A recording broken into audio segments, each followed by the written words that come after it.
إن الحمد لله نحمده ونستعينه ونستغفره ونعوذ بالله من شرور أنفسنا ومن سيئات أعمالنا من يهده الله فلا مضل له ومن يضلل فلا هادي له وأشهد أن لا إله إلا الله وحده لا شريك له وأشهد أن محمدا عبده ورسوله من يطع الله ورسوله فقد رشد واهتدى ومن يعص الله ورسوله فقد ضل وغوى أما بعد فإن خير الحديث كتاب الله وخير الهدي هدي محمد صلى الله عليه وسلم وشر الأمور محدثاتها وكل محدثة بدعة وكل بدعة ضلالة وكل ضلالة في النار. أعوذ بالله من الشيطان الرجيم. بسم الله الرحمن الرحيم. والسابقون الأولون من المهاجرين والأنصار والذين اتبعوهم بإحسان رضي الله عنهم ورضوا عنه.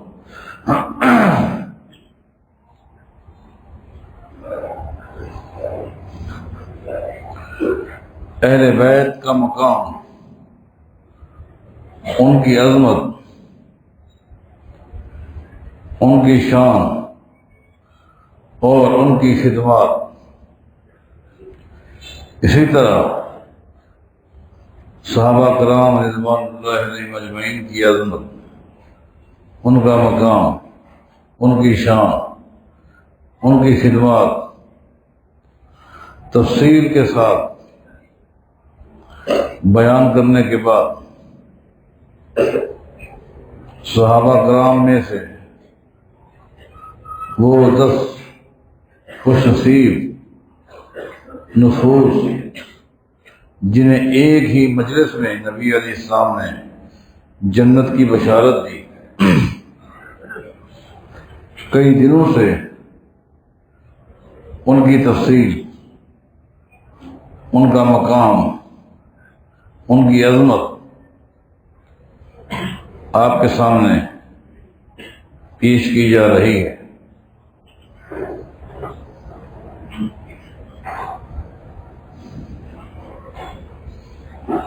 گزشتہ آخری جمعہ جو میں نے پڑھایا تھا اس میں ان 10 مبشرہ میں سے سیدنا سعد بن ابی وقاص رضی اللہ تعالیٰ عنہ کی عظمت کو، ان کے اسلام لانے کے واقعہ کو اور ان کی خدمات کو آپ کے سامنے پیش کیا تھا۔ بات ادھوری تھی کہ جمعہ کا جو مقرر وقت ہے وہ ہو چکا، وقت کی پابندی چونکہ بہت ضروری ہے۔ اللہ تعالیٰ آپ لوگوں کو بھی جزائے خیر دے۔ الحمدللہ پاکستان کی میں سمجھتا ہوں چند مساجد میں سے، چند مراکز میں سے یہ ایک مرکز ہے کہ جہاں اذان سے پہلے مسجد بھر جاتی ہے، بھائی آ جاتے ہیں، بہنیں بھی آ جاتی ہیں، اس کے بعد کچھ مصروف لوگ ہوتے ہیں جو وقت کی بات تھوڑا سا لیٹ آتے ہیں۔ وقت کی پابندی بہت ضروری ہے، اس کو معمول بنا لینا چاہیے۔ اللہ ہمیں توفیق عطا فرمائے۔ اس لیے ادھوری بات کو ہی میں نے چھوڑ دیا کہ پھر اگر اللہ نے موقع دیا تو اس کی تکمیل ہو جائے گی، لیکن وقت کو آگے لے جانا مناسب نہیں سمجھا۔ صحیح مسلم کی حدیث ہے، سید عائشہ رضی اللہ تعالیٰ عنہ فرماتی ہیں، کائنات کے امام محمد الرسول اللہ صلی اللہ علیہ وسلم میرے گھر تشریف فرما تھے، میری باری تھی، رات ہو گئی، لیکن میں یہی دیکھ رہی ہوں کہ نبی علیہ السلام کو نیند نہیں آ رہی، بے قراری کی کیفیت ہے، کسی پریشانی نے آپ کو گھیرا ہوا ہے جس کی وجہ سے نیند بہت دور ہے۔ میں اٹھی اور نبی علیہ السلام کے بالکل قریب ہو گئی، میں نے آپ کے کلمات سنے، آپ کہہ رہے تھے لیت رجلا صالحا من اصحابی، کاش میرے اصحاب میں سے، میرے ساتھیوں میں سے اللہ تعالیٰ کسی کے دل میں بات ڈال دے۔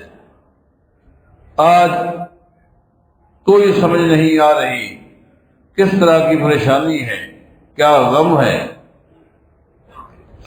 مجھے اپنے بارے اس قدر پریشانی ہے۔ میں چاہتا ہوں کہ آج اللہ تعالیٰ میرے ساتھیوں میں سے کسی کے دل میں یہ بات ڈال دے اور وہ آئے اور آج رات میرے گھر کے باہر چوکیداری کرے۔ اب یہ پریشانی کس طرح کی ہو سکتی ہے، آپ اس کو خود بھی نوٹ کر سکتے ہیں کہ آپ کا یہ کہنا کاش کسی کے دل میں بات آ جائے اور رات کے حصے میں ہمارے دروازے پر آ کر کھڑا ہو جائے اور رات کو چوکیداری کرے، مانا دشمن کا خطرہ ہو سکتا ہے۔ سید عائشہ رضی اللہ عنہا فرماتی ہیں بینا نانو کذالک، بس نبی علیہ السلام اسی کنڈیشن میں تھے، ساتھ رہے جب گھر کے ساتھی، دوست، رفیق حیات خاوند کو نیند نہ آ رہی ہو تو بیوی کی نیند خود بخود ہو جاتی ہے، اگر بیوی بے قرار ہو تو خاوند بے قرار ہو جاتا ہے، اگر دونوں کی موافقت ہو، محبت ہو، ایک دوسرے کا احترام ہو تو یہ ایسا ہوتا ہے، نہ ہو تو پھر بدنصیبی ہے۔ میں بھی پریشان تھی، سمجھ نہیں آ رہی، اسی پریشانی کے عالم میں تھے، اچانک ہم نے محسوس کیا کہ ہمارے دروازے پر کوئی آیا ہوا ہے۔ یہ صحیح مسلم کی حدیث ہے۔ ایک دم کائنات کے امام محمد رسول اللہ صلی اللہ علیہ وسلم اٹھے، دروازہ کھولا، اندھیرا تھا، تاریکی تھی، آپ نے آواز دے کر پوچھا من ھذا، کون ہے؟ بس وہ بندہ قریب آیا، اس نے کہا سعد بن ابی وقاص۔ میں سعد بن وقاص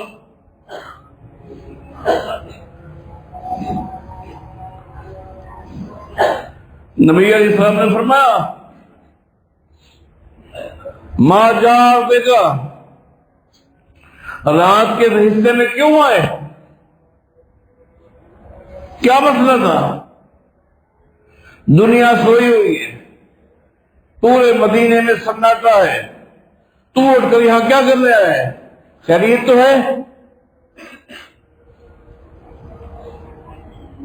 کیا کہا؟ صحیح مسلم اٹھائے، کیا کہا اللہ کے رسول صلی اللہ علیہ وسلم وقع فی نفسی خوف علی رسول اللہ، اچانک میں سویا ہوا تھا، اچانک میرے دل میں آپ کی ذات کے بارے ایک خطرہ لاحق ہو گیا۔ آپ غور کریں نبی علیہ السلام کیا کہہ رہے ہیں، کاش اللہ تعالیٰ میرے کسی صحابی کے دل میں بات ڈال دے، اور اللہ تعالیٰ نے کس کے دل میں یہ بات ڈالی؟ کیا کہا؟ وقع فی نفسی خوف علی رسول اللہ صلی اللہ علیہ وسلم، میں سویا ہوا تھا، اچانک میرے دل میں آپ کی ذات کے حوالے سے ایک خوف، ایک خطرہ لاحق ہوا، فوراً میں نے بستر کو چھوڑ دیا اور میں نے فیصلہ کیا آج رات آپ کے دروازے پر چوکیداری کروں گا۔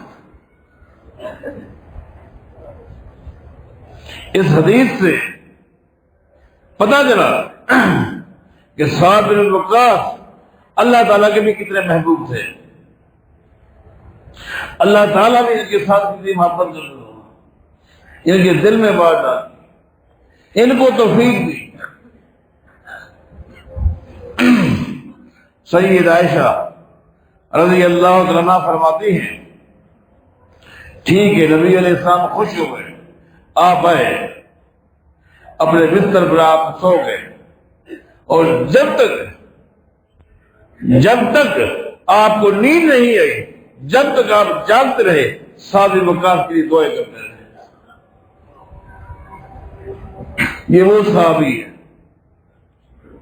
یہ ان کی شان اور مقام ہے، کائنات کے امام رات کی تاریکی میں بستر میں نام لے کر دعائیں کر رہے ہیں، کیا اعزاز اور سعادت کی بات ہے۔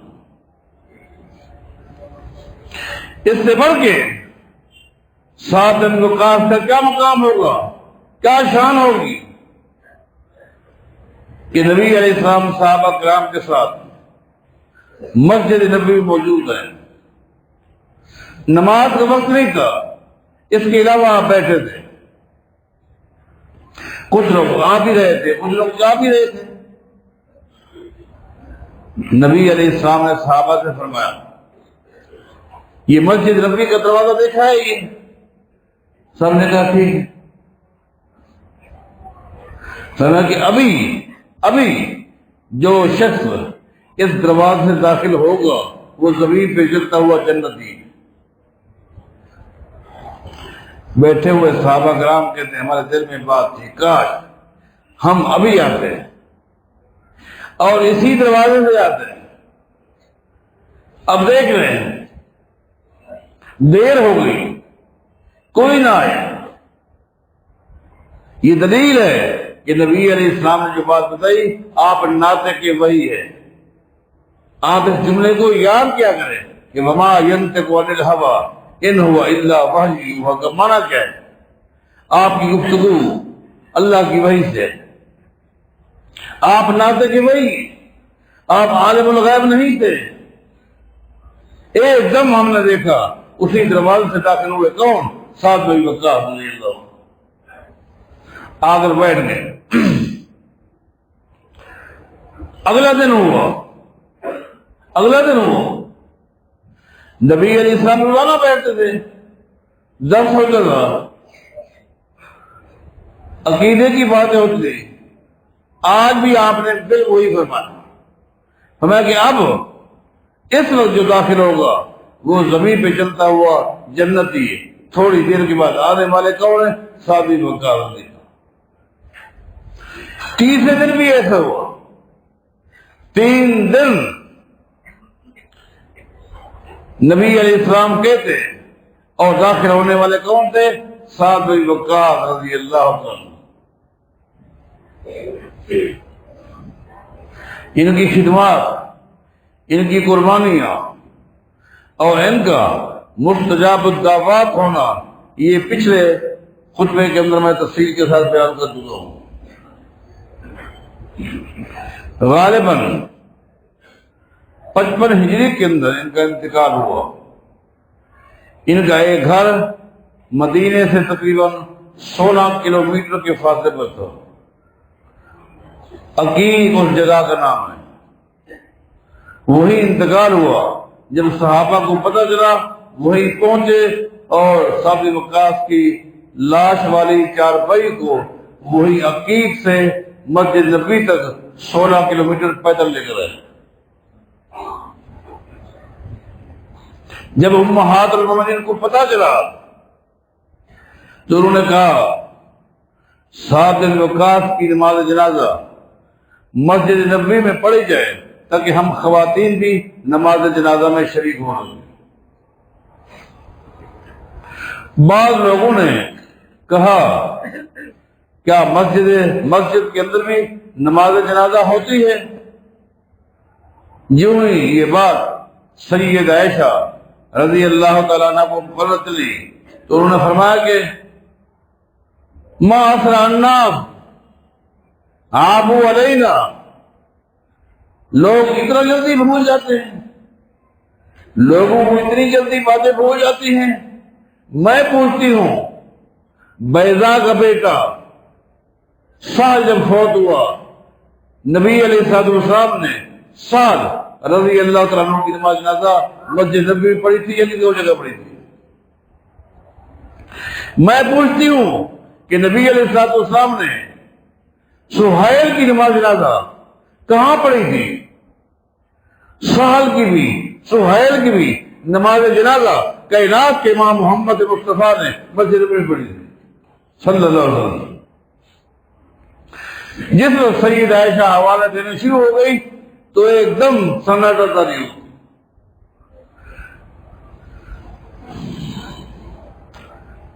مسجد نبوی کے اندر ہی سعد بن وقاص کی نماز جنازہ پڑھی گئی۔ لہذا اس سے تین باتیں ثابت ہوتی ہیں۔ ایک تو یہ نماز جنازہ میدان میں بھی پڑھ سکتے ہیں، مسجد میں بھی پڑھ سکتے ہیں۔ دوسری بات یہ، اگر نماز جنازہ مسجد میں پڑھی جائے تو خواتین بھی اس میں شریک ہو سکتی ہیں۔ خواتین کو عبادت گاہوں سے دور کر کے در حقیقت دین سے دور کرنے کی ایک بدترین سازش ہے۔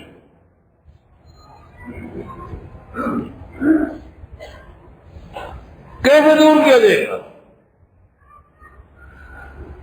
اگر یہ فتویٰ دو گے کہ خواتین مسجد میں نماز نہیں پڑھ سکتی، جمعہ نہیں پڑھ سکتی، تو پکی بات ہے، صاف کہہ دو عورت حج نہیں کر سکتی، عمرہ نہیں کر سکتی۔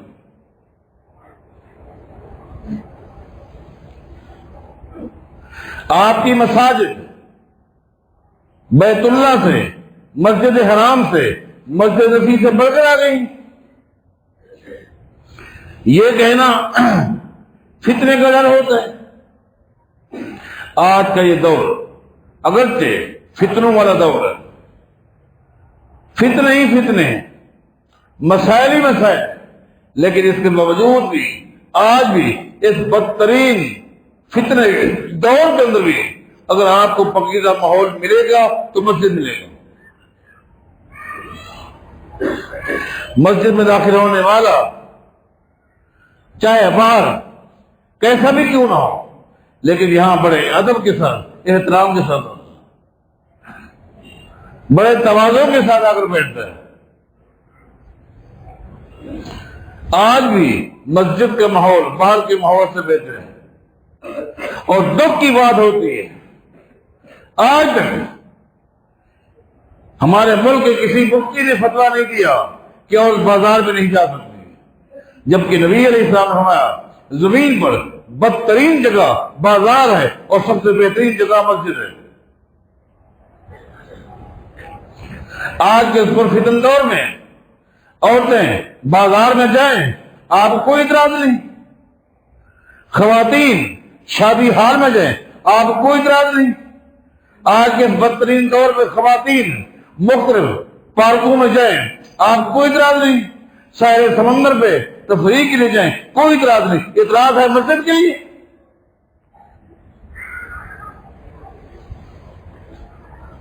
یہ ایک فتنہ ہے، فتنہ ہے جس کو اکثر میں دہراتا رہتا ہوں، یہ فتنہ ہے۔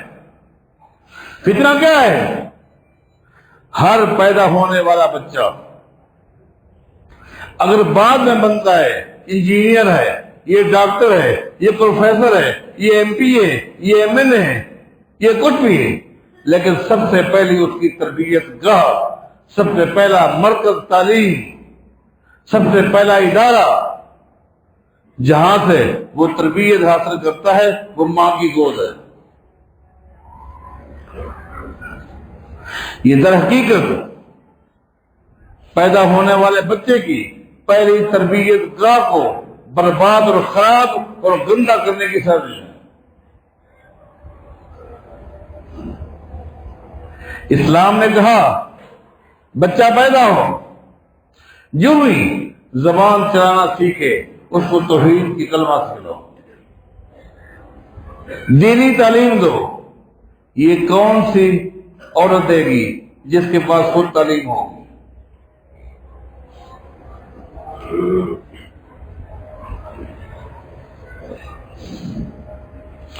اس لیے آج یہ اللہ کا کرم ہے، ہمارے ملک کے ہر شہر میں، ہر شہر کے مختلف سیکٹروں میں جہاں بچوں کے لیے دینی ادارے قائم کیے گئے ہیں، وہاں بچیوں کے لیے بھی دینی ادارے قائم ہیں۔ ہمارا یہ مرکز جہاں اس وقت ہم موجود ہیں، اس کی شاخوں میں سے ایک تعلیمی شاخ بھی ہے جس میں بچیوں کے لیے باقاعدہ 5 سالہ کورس ہے، ان کو تعلیم دی جاتی ہے، عقیدہ، عمل، اخلاقیات سکھلایا جاتا ہے۔ اور پچھلے دنوں پریشانی تھی، انتظامیہ خود پریشان تھے، لوگ اپنی بچیوں کو نہیں بھیج رہے۔ اب پریشانی کچھ اور ہو گئی کہ بچیاں تو ٹھیک ٹھاک آ گئی، پڑھانے والوں کی تعداد بڑھ گئی ہے، اخراجات بڑھ گئے ہیں۔ اب لوگوں کو آپ ترغیب دلائیں، اخراجات کے بعد بھی سوچیں، اس لیے کہ پڑھانے والے یہ فرشتے نہیں ہیں، ان کی بھی مسائل ہیں، مسائل کی طرف توجہ دینی چاہیے۔ اللہ تعالیٰ توفیق عطا فرمائے۔ میں عرض کر رہا تھا کہ نبی علیہ السلام کی پیاری بیوی سید عائشہ رضی اللہ تعالیٰ عنہ فرمایا، لوگوں کو کیا ہو گیا؟ لوگ یہ حدیث بھول گئے، خاموشی ہو گئی۔ خاموشی کیوں نہ ہوتی؟ نبی علیہ السلام کی زندگی جو پوری کائنات کے لیے اسوہ ہے، نمونہ ہے، اس نمونے والی، اسوہ والی زندگی کے اندر ہم دیکھتے ہیں کہ خواتین جماعت کے ساتھ نماز پڑھنے آ رہی ہیں، جمعہ کی نماز پڑھنے آ رہی ہیں، عید گاہ جا رہی ہیں، مسجد میں آپ نے بھی سنا کہ نماز جنازہ خواتین بھی مسجد کے اندر پڑھ رہی ہیں۔ اللہ تعالیٰ نے توفیق عطا فرمائے۔ مسجد نبوی کے اندر سیدنا سعد رضی اللہ عنہ کی نماز جنازہ پڑھائی گئی۔ سیدنا سعد رضی اللہ عنہ کی بیان کردہ روایات میں سے، احادیث میں سے تفصیل کے ساتھ آپ کے سامنے پیش کرنے لگا ہوں کہ سیدنا سعد کتنی تعداد میں احادیث کے راوی ہیں، وہ ایک صحابی بھی ہے، وہ ایک محدث بھی ہے، وہ ایک امام بھی ہے، وہ ایک مجتہد بھی ہے۔ سیدنا سعد، اب احادیث کو سنیے، احادیث کا سلسلہ یہ جاری رہے گا حتیٰ کہ وقت ہو جائے گا۔ فرماتے ہیں کہ نبی علیہ السلام نے عید حج کے موقع پر مینا کے میدان میں مجھے بلایا اور کہا کہ ساتھ اللہ نے تمہیں ایک باروق گلا دیا ہے، آواز دی ہے، تمہاری آواز دور دور تک پہنچتی ہے، تم مینا کے میدان میں اعلان کرو، انہا ایام اکل و شرب، اعلان کرو کہ نبی علیہ السلام فرما رہے ہیں لوگوں، انہا ایام اکل و شرب فلا صوم فیہا، یعنی ایام التشریق، لوگوں یہ تشریق کے جو دن ہیں، یہ قربانی کے دن ہیں، یہ کھانے پینے کے دن ہیں، ان میں روزہ نہیں رکھنا، روزہ جو رکھے گا وہ ناجائز ہے۔ یہ صدر حدیث تلاوی کی کون ہے؟ سیدنا سعد بن وقاص ہے۔ یہ ایام التشریق 4 دن ہیں، 10 ذی الحج، 11، 12، 13، یہ 4 دن ہیں۔ نبی علیہ السلام فرماتے ہیں یہ کھانے اور پینے کے دن ہیں۔ بعض احباب کہتے ہیں قربانی کے دن 4 نہیں ہے بلکہ 3 ہیں۔ دلیل کیا ہے کہ نبی علیہ السلام فرمایا قربانی کا گوشت 3 دن کھا سکتے ہو، 3 دن سے زیادہ نہیں کھا سکتے۔ جی ہاں، یہ حدیث صحیح ہے۔ امام ابن قیم رحمہ اللہ فرماتے ہیں کہ اللہ تعالیٰ لوگوں کو یہ توفیق دے کہ وہ احادیث کو سمجھ سکیں۔ 3 دن جو بندہ بھی قربانی کرے اس کو حکم تھا شروع میں کہ وہ 3 دن گوشت کھا سکتا ہے۔ اب میرا سوال یہ ہے، ایک آدمی نے 10 ذی الحج کو قربانی کی، حکم کیا ہے کہ 3 دن گوشت کھا سکتا ہے، ٹھیک ہے۔ ایک آدمی نے 11 ذی الحج کو قربانی کی، حکم کیا ہے 3 دن کھا سکتا ہے۔ کیا کھا سکتا ہے؟ 3 دن۔ اب جس نے دوسرے دن قربانی کی اگر وہ 3 دن کھائے گا، تیسرے دن کون سا ہوگا؟ ایک آدمی نے تیسرے دن قربانی کی، حکم مشکل بھی یہی ہے کہ وہ 3 دن کھائے۔ 3 دن کتنے دن بنتے ہیں؟ اگر جن دنوں کے کھانے کا حکم ہے وہ قربانی کے دن ہے تو آگے بڑھ جاتے ہیں۔ یا تو کوئی ہمیں حدیث دکھلائے جس میں نبی علیہ السلام نے فرمایا ہو جو پہلے دن قربانی کرے وہ 3 دن کھائے گا، جو دوسرے دن کرے وہ 2 دن کھائے گا، جو تیسرے دن کرے گا وہ 1 دن کھائے گا۔ کھانے کا حکم الگ ہے۔ بہرحال یہ بھی حدیث ہے۔ سیدنا سعد رضی اللہ تعالیٰ عنہ فرماتے ہیں، ایک اور حدیث فرماتے ہیں، غزوہ تبوک کے موقع پر میں نے سیدنا علی کو زر و قطع روتے ہوئے دیکھا۔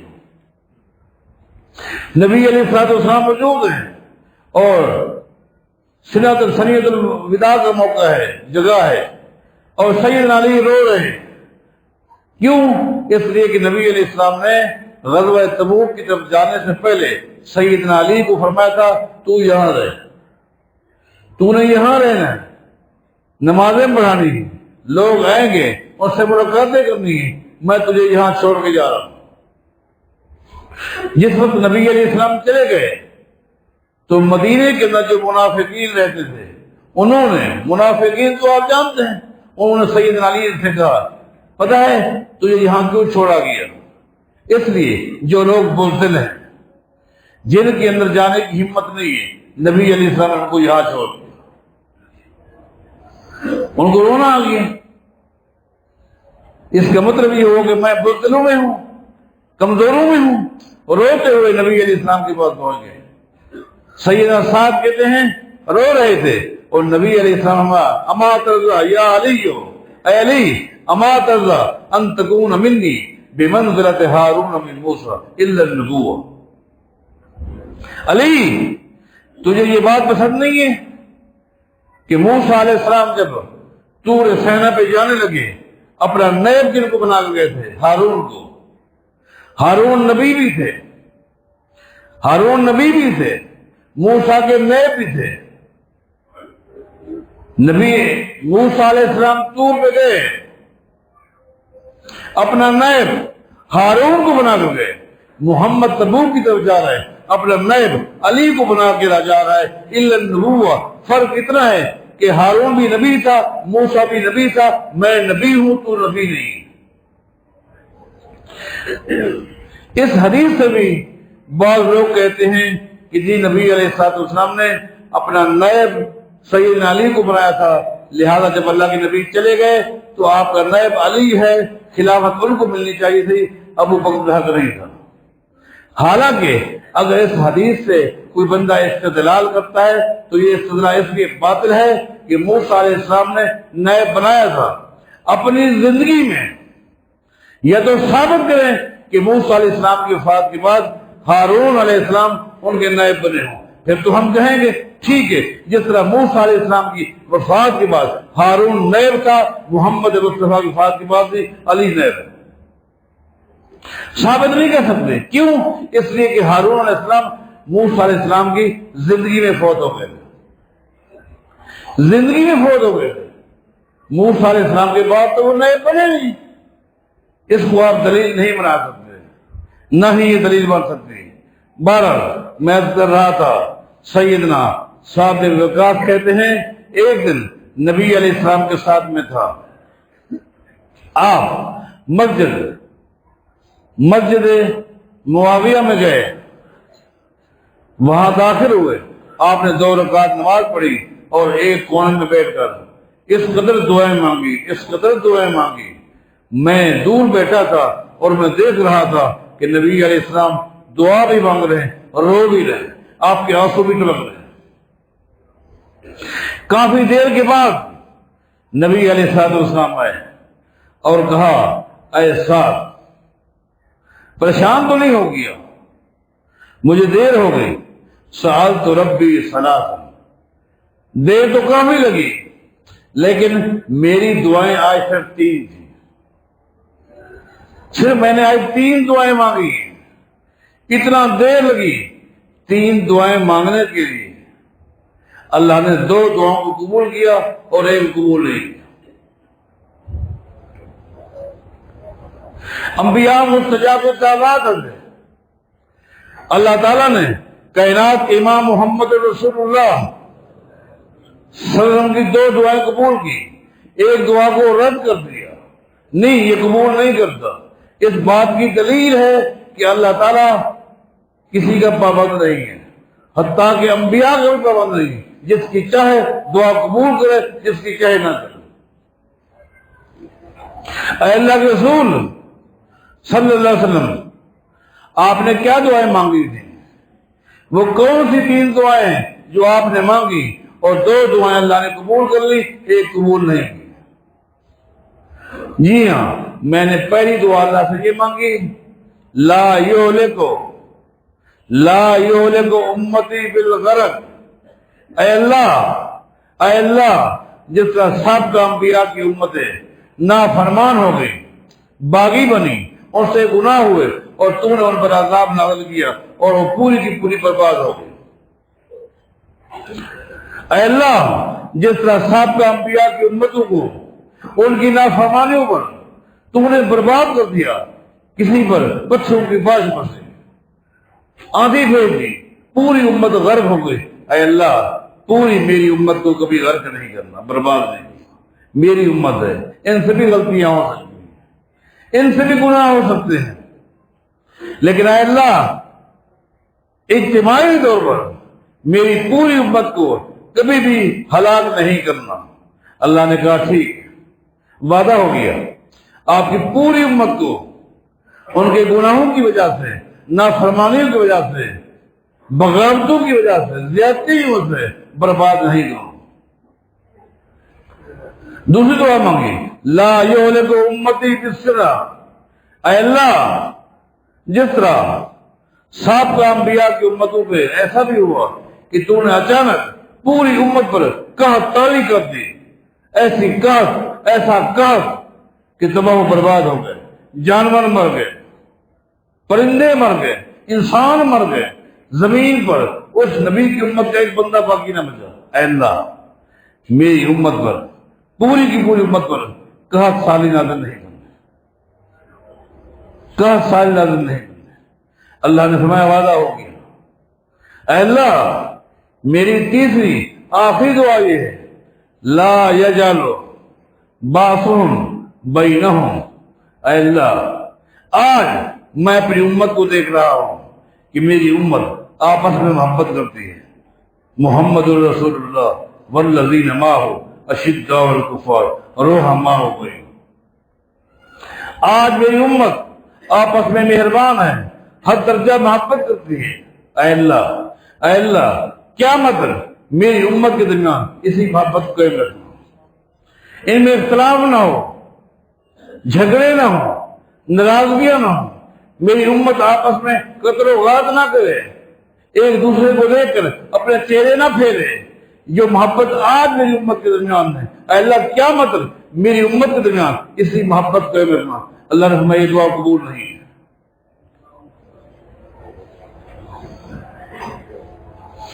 یہ دعا قبول نہیں ہے۔ تیری امت کے اندر اختلافات بھی ہوں گے، لڑائیاں بھی ہوں گے، جھگڑے بھی ہوں گے، دوریاں بھی ہوں گی، قتل و غارت بھی ہو، اور قیامت کے دن پھر امتحان بھی اسی طرح کا ہوگا، اسی طرح کا امتحان ہوگا جیسے ان کی معاملات ہوں گے۔ سیدنا صاحب رضی اللہ تعالیٰ عنہ ایک اور حدیث بیان کرتے ہیں، کہتے ہیں کہ نبی علیہ السلام نے فرمایا، اربع من السعادہ، لوگوں، اگر میری امت میں کسی شخص کو اللہ تعالیٰ 4 نعمتیں دے دیں تو وہ یقین کر لے کہ دنیا کی ساری نعمتیں اس کو مل گئی۔ اگر 4 نعمتیں دنیا کی مل گئی، میری امت کا دنیا کے لحاظ سے وہ خوش نصیب انسان ہے، وہ سعادت مند ہے، 4 من السعادہ، وہ خوش نصیب ہے۔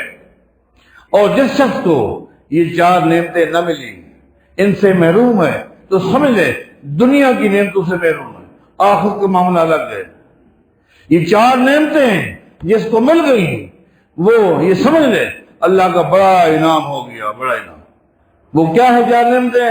فرمایا کہ المرأۃ الصالحۃ، سب سے پہلی نعمت یہ جس شخص کو اللہ تعالیٰ دیندار بیوی دے دے۔ جس طرح خود دیندار ہے، بیوی بھی دیندار ہے، خود نمازی ہے، بیوی بھی نمازی ہے، خود موحد ہے، بیوی بھی موحد ہے، خود بھی نبی علیہ الصلوۃ والسلام کی سنت کی متبع ہے، اور گھر والے بھی سارے کے سارے ایسے، یہ خوش نصیبی ہے۔ نبی علیہ السلام نے فرمایا تھا، لوگوں کتنی اللہ کی رحمتیں ہیں اس عورت کے اوپر جو رات اٹھتی ہے تہجد کے ٹائم اور دیکھتی ہے میرا خامد سویا ہوا ہے، اس کو بھی جگاتی ہے۔ اگر وہ تہجد کی نماز کے لیے نہیں اٹھتا تو محبت اور پیار کے دائرے میں اس کے اوپر پانی چھڑکتی ہے تاکہ وہ اٹھ جائے اور تہجد کی نماز پڑھ جائے۔ کتنا ہی خوش نصیب وہ شخص ہے جو تہجد کی نماز کے لیے اٹھے اور دیکھے بیوی سوئی ہوئی، اس کو اٹھاتا ہے تہجد کی نماز کے لیے، وہ نہ اٹھے اس میں پانی چھڑکتا ہے تاکہ اٹھے اور ہم تہجد کی نماز پڑھیں۔ فرمایا کہ یہ سب سے بڑی نعمت ہے دنیا کی، کسی شخص کو اللہ تعالیٰ دیندار خاتون دے دے، غیرت مند عورت دے دے، اور بد نصیب وہ شخص ہے جس کو دنیا کے اندر اللہ تعالیٰ ایسی عورت دے دے جو بدکارہ ہے، بد کردار ہے، بد عمل ہے، جس میں نہ اخلاق ہے نہ کردار ہے، یہ بد نصیب انسان ہے۔ خوش نصیب وہ ہے۔ دوسری کیا ہے؟ الجار الصالح، خوش نصیب وہ شخص ہے جو جس پڑوس میں رہتا ہے وہاں اس کے ہمسائے سارے دیندار لوگ، اچھے لوگ۔ پڑوسی سب سے قریبی رشتہ دار ہوتا ہے۔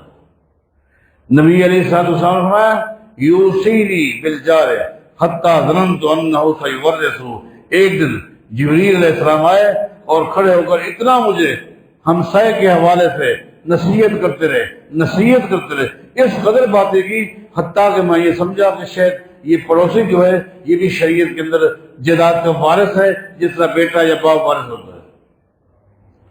ہمسایہ پڑوسی اچھا ہے، یہ خوش نصیبی ہے۔ الدار الواسع، اگر اللہ کسی کو گھر دے دے، گھر اپنا ہے اور جس گھر میں جب سے رہ رہا ہے سکون ہے، سکون ہے۔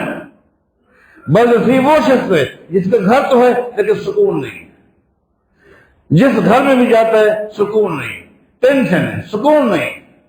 چوتھی چیز کیا ہے؟ المرکب الحنی، سواری آرام دہ، سکون ہے، راحت میں۔ بد نصیب وہ شخص ہے سواری تو ہے لیکن آئے دن اس سواری کی وجہ سے پریشان رہتا ہے، اس کو سواری رات نہیں آئی، یہ بد نصیبی ہے۔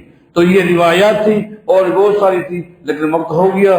اللہ تعالیٰ صحابہ کرام کے نقش قدم پر چلنے کی توفیق عطا فرمائے۔